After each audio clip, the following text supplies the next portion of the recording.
Okay, well, Todd, are you ready to take us away with your? Yeah, we have everyone have the outline. Anyway? Everyone have their outlines out and ready. Yep. Okay, where's my man Matt? I haven't heard him anywhere. I'm right here, my friend. Oh man, I know I gotta have him. Hey, listen, everybody. Good morning. How's everything going? You have a good Easter weekend? You bet. Oh, yeah. I think everybody. Yeah. I think it was a special weekend for everybody, given everything that's going on, and being forced to be with each other longer than one weekend has been really amazing. So when I was thinking about this weekend, and I wanted to share with everybody, is kind of this whole idea of the word crisis, right? What good is a crisis anyways? I mean, we're going through certain things in our life, and we go through things constantly. And one crisis is a crisis, another crisis is another crisis, and some are big, some are small. And I've literally become a crisis master. And you know how you get to be good at crises? You're just in them all the time. I mean, some people's lives are just full of crises, right? I mean, I think I bring it on myself, but there are some crises, though, that we just, right? There's just some crises, though, that we can't really bring on ourselves. We have to deal with what they are. And so I kind of started thinking about that. What good is a crisis? There's got to be good in a crisis. So I put together the three E's of a crisis. The three E's of a crisis. So all three E's are extreme. So we have extreme learning in a crisis is one, and extreme opportunities is extreme crisis number two. And the last thing out of a crisis was the third E, which was extreme leadership.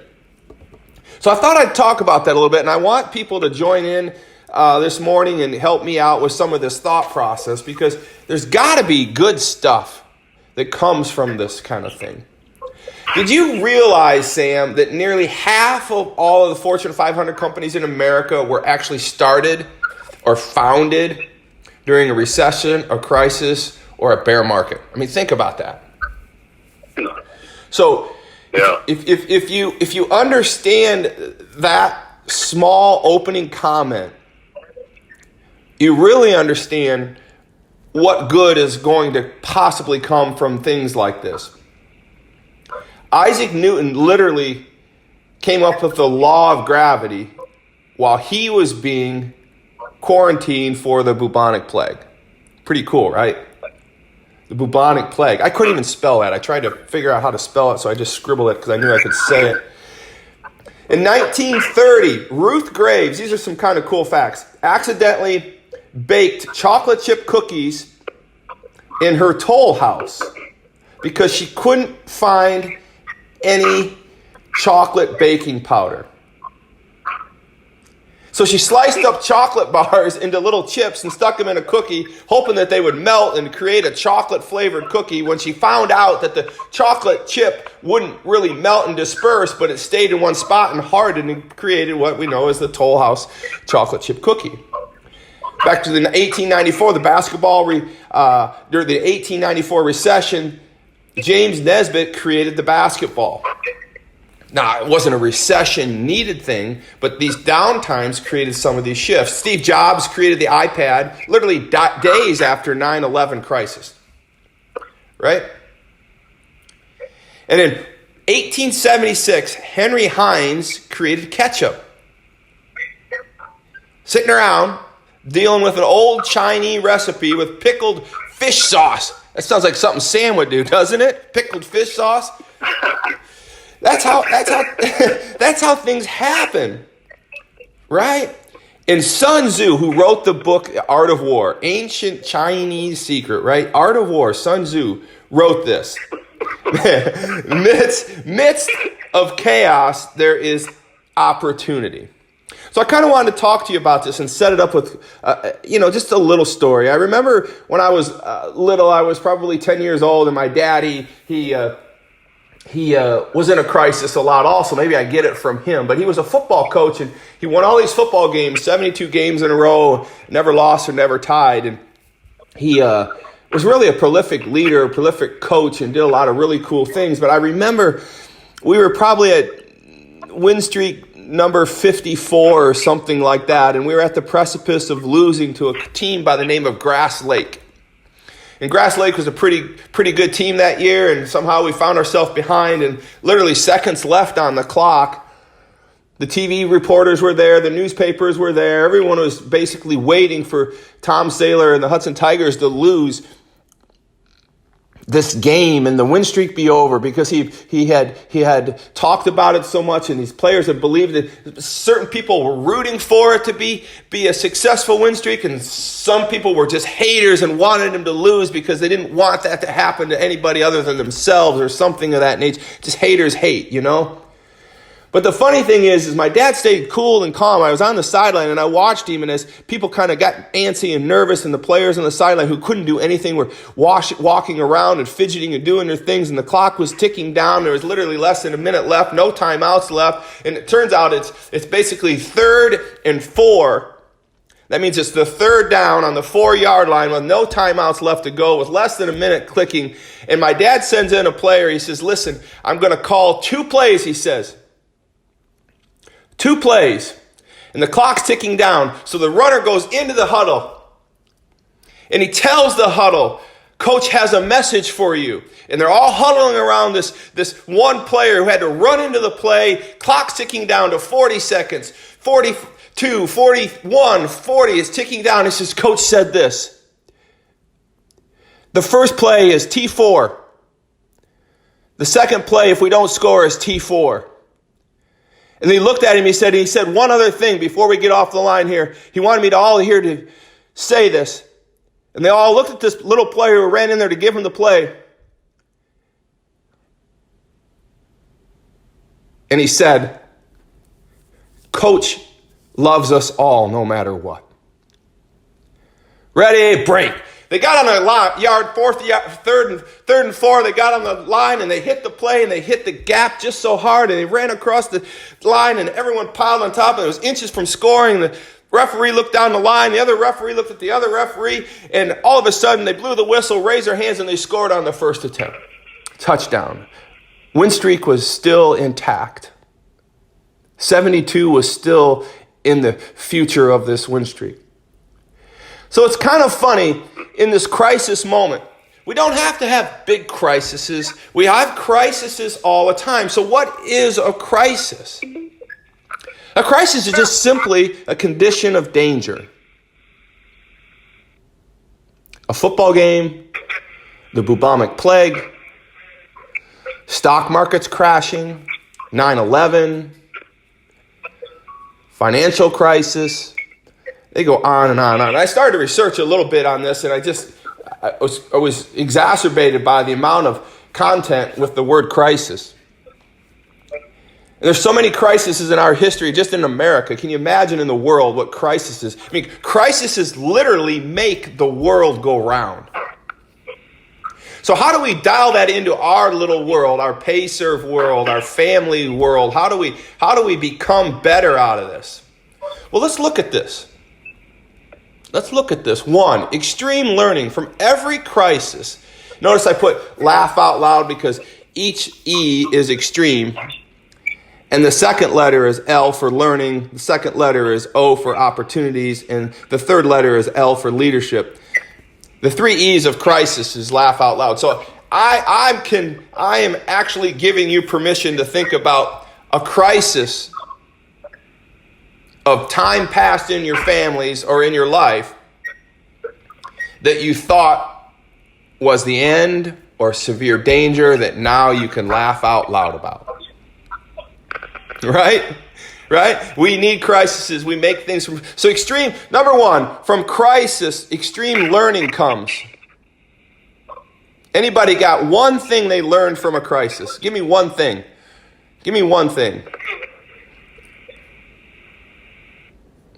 Any crisis. You learn what you're made of. You learn what you... Fight or flight.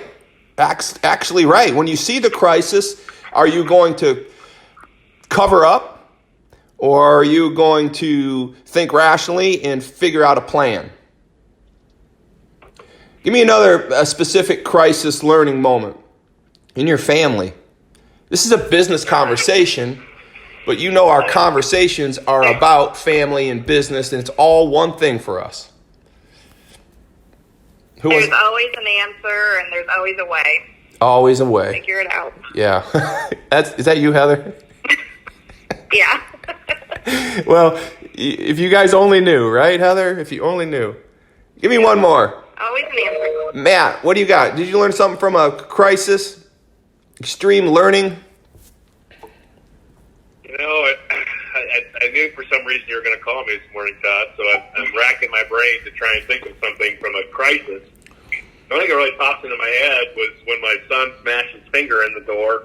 And we went to the emergency room, we went to his doctor, and ended up going to a hand specialist, all to find out that the finger would heal itself on its own. So he smashed his finger in the door yesterday again, same way he did before. And we learned from that previous crisis that we don't have to go to the emergency room. Right. Well, so, I mean, that is the most perfect story I could ask for, right? I mean, that story is actually probably in many ways better than my silly football story, because I guess part of my point is this: is we have big crises, we have little crises, but in that crisis moment, Matt, it all feels the same. Yep. Right? The bubonic plague, what's going on? How are we going to get through this Wall Street crash? How are we going to have our jobs? How are we going to, is my kid's finger going to come off? You know, our minds move into crisis mode, and crisis is crisis, damn it. I mean, crisis is crisis. And so we learn from that.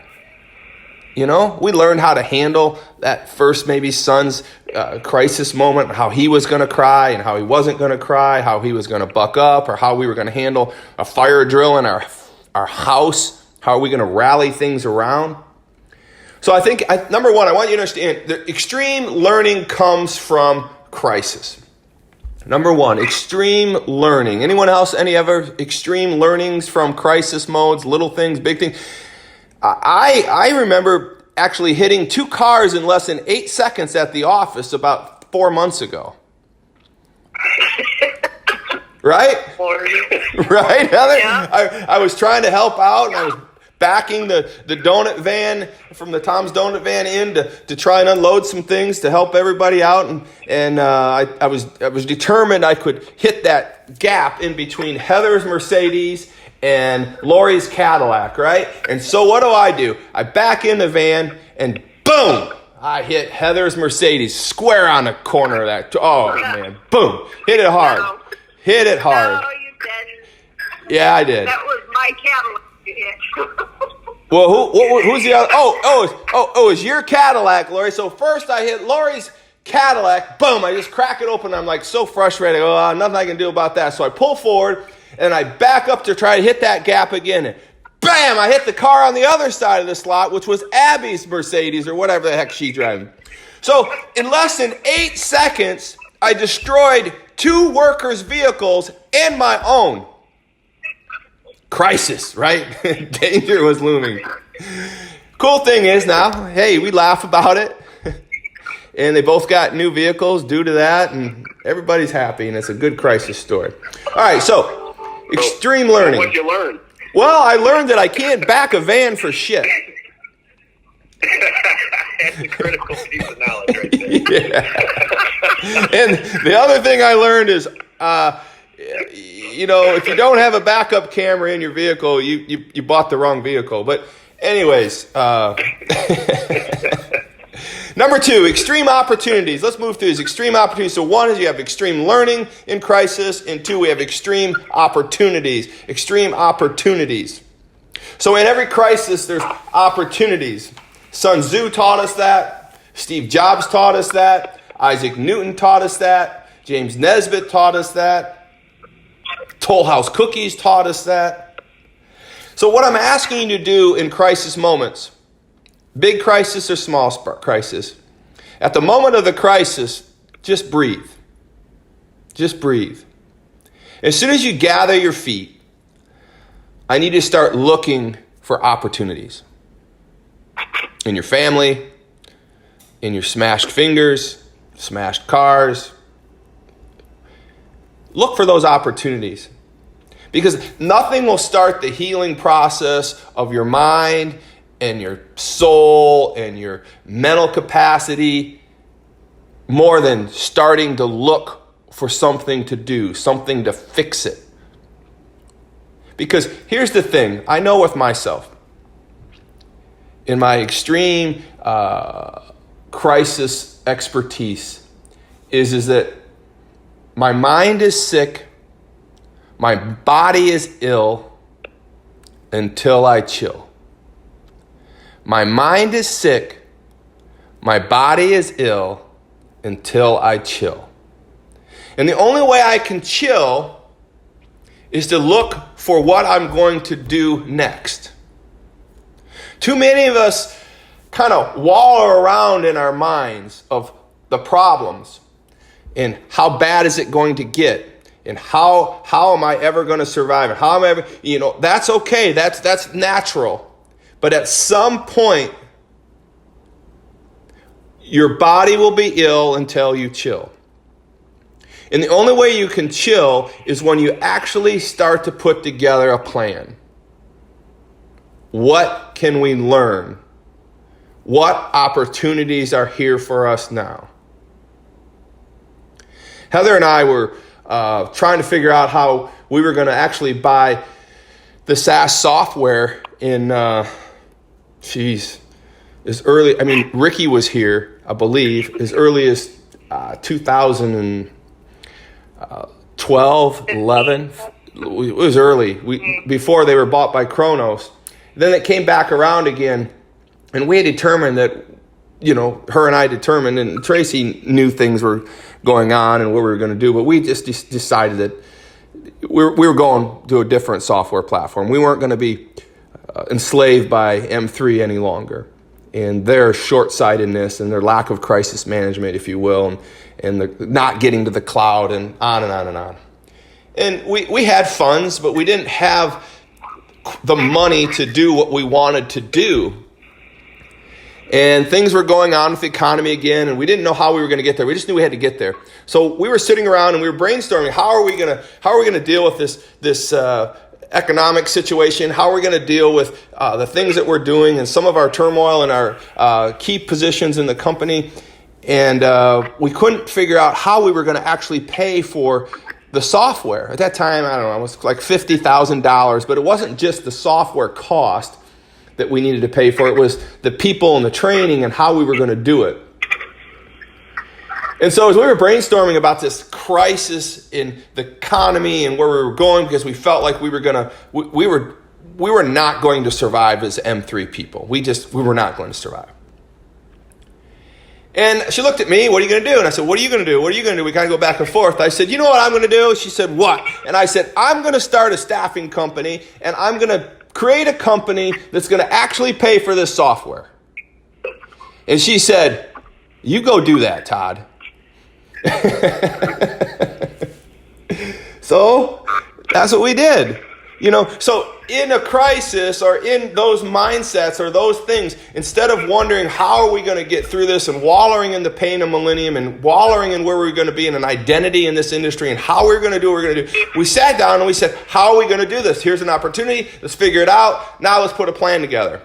Turns out that the staffing organization is hugely successful beyond what we ever thought it could be. And it certainly has paved the way for our SaaS software. Number 3, extreme leadership. Extreme leadership. So number 1 out of the 3 E's of crisis is to laugh out loud about is extreme learning is 1, extreme opportunities is 2, and extreme leadership is 3. What good is a crisis anyways?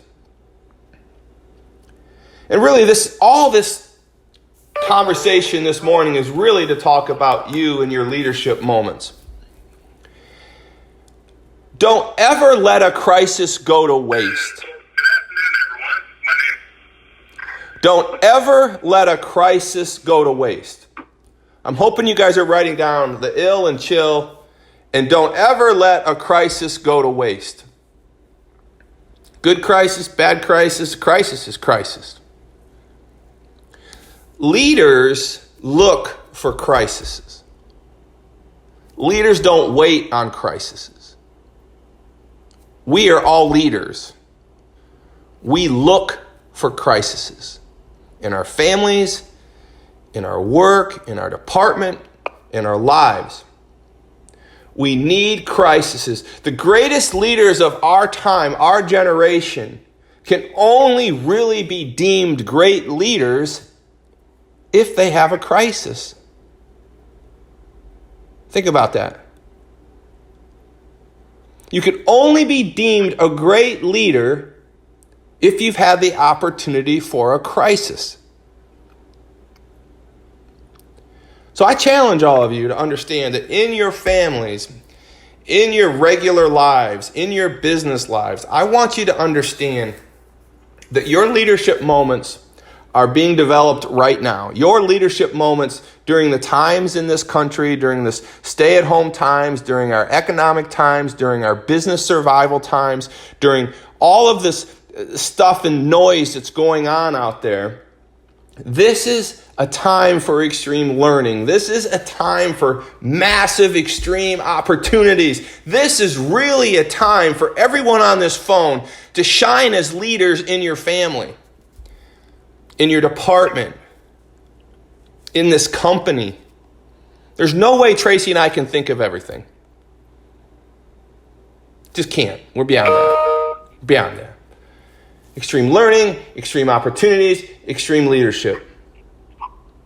So I want to challenge all of you guys to write down something today. Write a crisis down, and I want you to write down a leadership moment. I want you to write down a crisis moment, and then I want you to write down your leadership moment in that crisis. It could be a smashed finger of your child. It could be, I threw my grandson in the ocean this weekend to simulate a crisis. And it was a crisis for him because he didn't want to go in. He was screaming and kicking, and he just had to come through it. He had to actually find a way to swim to the dock to get himself out of the ocean. No one was going to help him because we were worried that maybe someday he would fall off the ledge and into the ocean and we wouldn't be around, and he would swim to the wall where all the barnacles and the oysters are and slice his hands up. And the thought of all of it was just mortifying to Tracy and I. And so this weekend I just said, it's it. It's game on. It's fire. It's drill time. We're throwing his ass in, and boom, went over the boat. He went into the ocean, and he screamed, but he came up and swam the channel to the dock and slowly climbed out of the ladder. He knows how he's going to react in a crisis. Right? So, you guys know I love these moments that I get to talk with you and share these things with you because it's not just about business. It's about our lives. It's about our leadership. It's about what we do with our opportunities. And I think that's the best thing I can give you in many regards at this stage of things. So I just want to follow up. Everyone send Heather a quick email, how awesome this message was. And I want you to write down one critical moment and one leadership moment that came from that.